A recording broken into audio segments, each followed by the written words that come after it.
and welcome back to another Minecraft tutorial. In the last episode of Craft, we built this fireplace for Torian's house. It is an automatic fireplace. You just hit the button to turn it off, step on the pressure plate to turn it on. And in this tutorial I'm going to show you how to build one either like this or a little bit different. So first, I've got to do something. I've been meaning to do this. I'm going to put a little frame back there, and I've got here a map that's pure black. I'm going to put that back there just because I'm tired of looking at that blue wall behind the fireplace. And now we've got a black background for our fire, and that should look so much better. Let's see. Much better. And good, it doesn't burn up the frame. Awesome. Alright, let's head over to my creative world and we'll take a look at how to build this fireplace. So here we are in my creative world, and you can see I've got 4 fireplaces set up. These are all pretty ugly builds, but it's okay, they're just for demonstrating. Now each one of these is just a little bit different. This one has a pressure plate to light it on fire. So you step on the pressure plate, it lights, and you turn it off by hitting the button. This one has a button to light it and buttons to turn it off. This one is also pressure plate to turn on and button to turn off, but it has a different storage system, and we'll get into that. This one is super special. It's fully automatic, so it has a daylight sensor, and I'm going to show you here by changing the time. Let's change it to 16,000. That'll be nighttime. So at nighttime the fireplace lights. If we change it back to day, let's set it to 100. That'll be daytime, and it's going to turn off. So this one is fully automatic, so you can know what time of day it is, or if it's day or night, if the fireplace is on. So that one's really cool and super simple to wire. I'll show you that one as well. All of these are very easy. For each one of them you're going to need 2 dispensers. One dispenser spits out fire charges, so you're going to need lots of fire charges, and the other dispenser dispenses splash potions of water, so you're going to need lots of those as well. Now you're also going to need, for the water dispenser, you're going to need some way to fill it, so you can use a minecart with chest, or a regular chest, or a shulker chest, and I'll show you on these. I've got them set up. I'll show you how we can do that.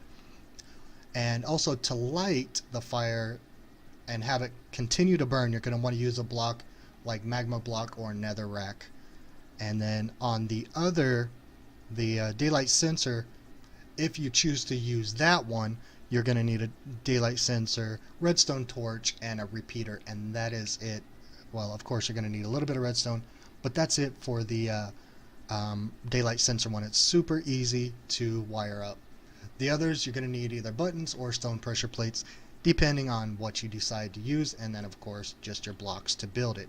Now let's take a look back here.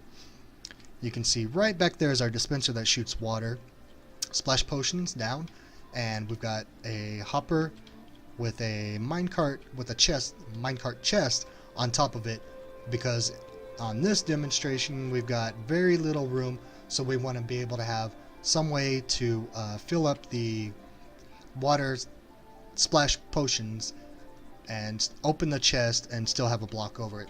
And the minecart chest is the only one that you can have a block over it and still access it, and stuff will still go through. If we used a regular chest there, it would be blocked and it wouldn't be able to run through. So that's a good idea if you have very little room. If you have plenty of room like these, we can use just a regular chest on top of a hopper, or you can use a shulker chest on top of a hopper like this one. And this one again has a hopper down, went inside of it, hopper on top of the dispenser, and then a minecart chest, just because this one, there would be a ceiling here, so that one would have no room. So I'm going to go ahead and build a simple one.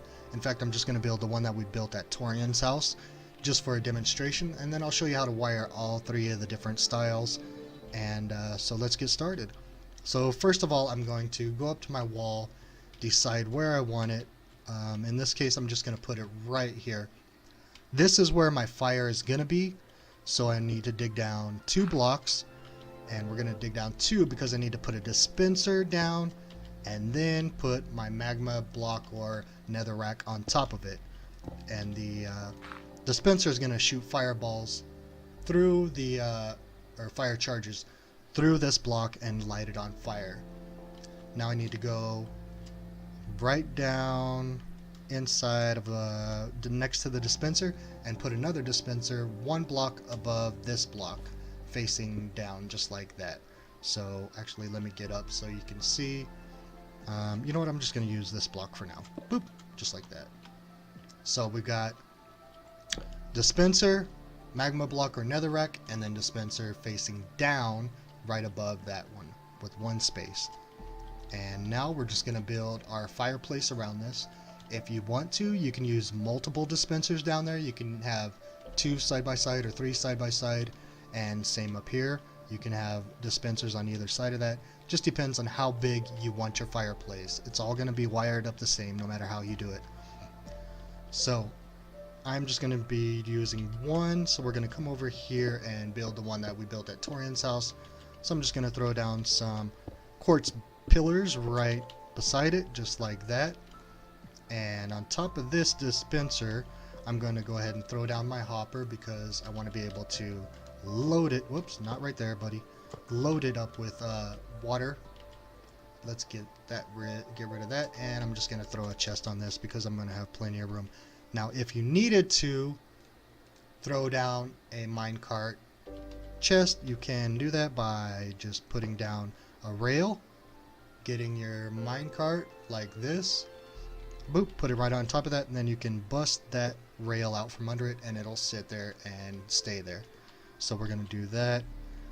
The only problem is they kind of stick out of the wall a little bit, so if I put a block, let's try that again. If I put a block in front of it, every once in a while it's going to show in the cracks. It's not doing it now, but it will.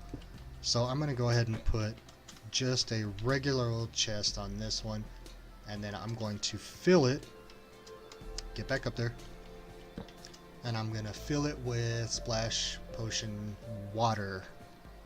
Let me just throw a bunch of these out, just like that, and we'll fill it up. There we go. So those are going to go into that dispenser, and that's what's going to put out the fire again. So now I just want to put a stair upside down right in front of that, put a couple of quartz blocks, regular quartz blocks right in front of that, and I think I'll just do something like this. Yeah, I like that design, and I'm actually going to throw a stair here and a stair here, and that's my fireplace right there. Now, to activate the splash water, I'm going to put a button here on either side just so I have easy access on both sides, just like that. And on this one, I'm going to have my pressure plate pretty far out here because I'm going to have the other slab right here. So I'm going to run it out way out here and throw down, get out of my inventory, you come here, throw down redstone just running straight into the dispenser there, put the block back on top of that, and that's where I'm going to put my pressure plate, bing, just like that, and put my other blocks back like that. Then I can get you over here and put that there. And I like that little space right there, so that's how I'm going to do that. So now if we step on this pressure plate, it should light, and it won't because I didn't put any fire charges in there, did I? I don't think I did, so let's get rid of that. Nope, didn't put any fire charges. Remember to put fire charges and load it up. You won't go through as many fire charges as you will bottles because, or you won't have to store as much space of fire charges because they stack to 64 and water bottles only stack, or they don't stack at all. So just load that sucker up with fire charges so you never have to fill it again. So now if we test it again, it's gonna light and it's gonna turn off. Now you can have this wherever you want it, this pressure plate, or if you want to use a button, you can have it wherever you want it. In fact, I'm gonna move it in one just like this just to show you. Now we've got a button and it works the same. We can put a pressure plate right down here and it's also going to work just the same.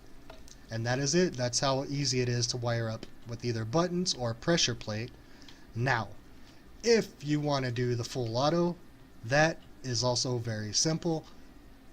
Let's go around back and I'll show you how easy it is. So what we want to do back here is look for that. We want to find the dispenser in the wall, and it is right there. That's the dispenser that shoots the water potion. Now we want to dig out this block right here, and just to show you where it's at, it's the block right behind the dispenser that shoots the fire charges. We're going to have a block there, and on top of that block we're going to put one piece of redstone dust, block on top of that, and this would normally be wall, but I want it to be black just so it'll blend in with the rest of the fireplace. On top of that, right behind the water dispenser, redstone torch, just like that. And that is almost the entire thing wired up. All we have to do is cover up our wall, and we're going to run our daylight sensor into it by putting a repeater going straight into that block that has the torch on it. And we want to come out 3 blocks away from this repeater, so 1, 2, 3, that's good, to put our daylight sensor, because day and nighttime the daylight sensor is going to put an output of 2, so we want to make sure that it's 3 away just so that it actually activates. If you only have it 2 away, it's going to be on all the time. It won't fire and put it out, so it won't cycle. So now if we check it, yep, we heard that. Now that is it. That's how simple it is. All you need is 1 redstone torch, 1 redstone dust, 1 repeater, and then your dust going to the daylight sensor. And you can have this set as far away as you want to. Just remember, put it down and then run 3 redstone dust into a repeater, and then you can run your redstone line to wherever you need to run it, and then another repeater into the block. So if I wanted to move this way far away, for example, I want to have it this far away, I'm going to put 1, 2, 3 repeater, then I can run this straight into this repeater and it's going to work the same. So no matter where you want to put it, just make sure that you have 3 and then a repeater, and then run it into this repeater. Now if we come back over here, we can test it. You can see it. Sorry, knocked over the mic. You can see that I've got it set on daytime right now. I forgot. So let's switch this. I'm going to invert it to nighttime. Let's get rid of this. And what I'm going to do is double check it. Time set 100 for daytime. It works. And time set 16,000. And it works. Beautiful. See, it is just that easy, guys. You don't have to be a redstone genius. Anybody can do this. And invalid number. Let's try that again. Bada bing. Bada 100. And it turns off. Beautiful. So that is how you do all 4 designs. Very, very simple. I'm sure you guys are going to make a better fireplace than I did. But this shows you how to make it automatic if you want to. If you like this video, why not check out some of the others in the playlist? If you didn't like this video, let me know why. I want to improve. I'm still really new to YouTube, so let me know how I can improve, how I can make my videos better. Thanks a lot, guys. I'll see you guys in the next episode. Bye-bye.